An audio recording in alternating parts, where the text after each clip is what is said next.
when I think about what our profession demands and requires and the ethics that we sign up for, especially as realtors, we have to sign up and promise to adhere to that code of ethics.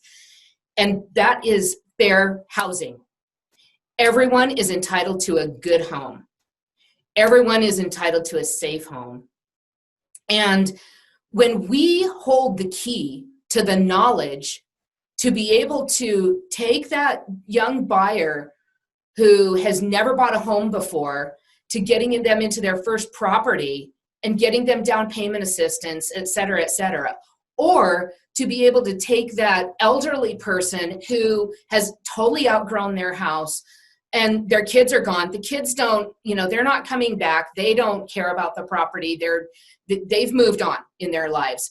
And mom and dad need that help, or the widow needs that help to be able to downsize and properly downsize and get her into something that's either affordable or help her be able to find maybe an apartment. Maybe we're only selling her house and we're not helping her buy something, but she's going to go into, a quasi-assisted living type of thing or a senior apartment complex.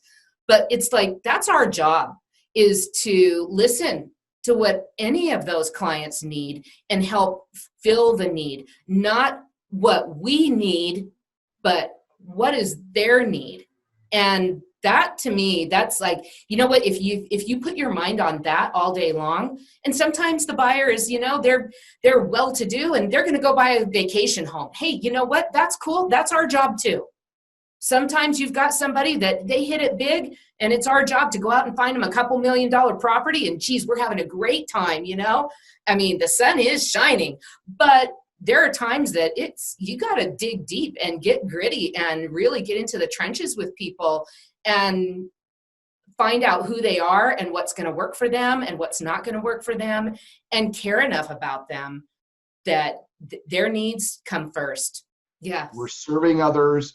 We're creating financial freedom for people. We're educating them on fiscal literacy, on and on and on.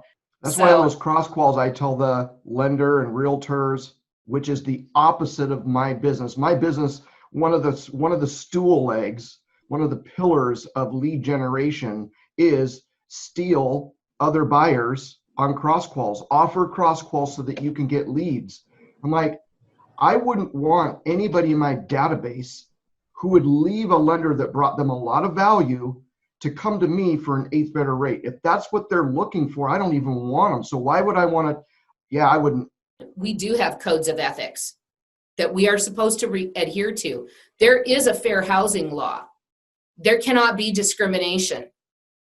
Can't be discrimination on the loan. Can't be discrimination on the application to rent. Can't be discrimination on whose offer you're going to accept.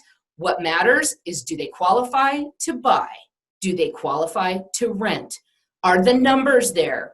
Are the qualification boxes being ticked? Length of time on the job, amount of monthly income, credit score requirement, and what's on the credit. If all of those boxes are ticked, then that's when you make that offer to rent.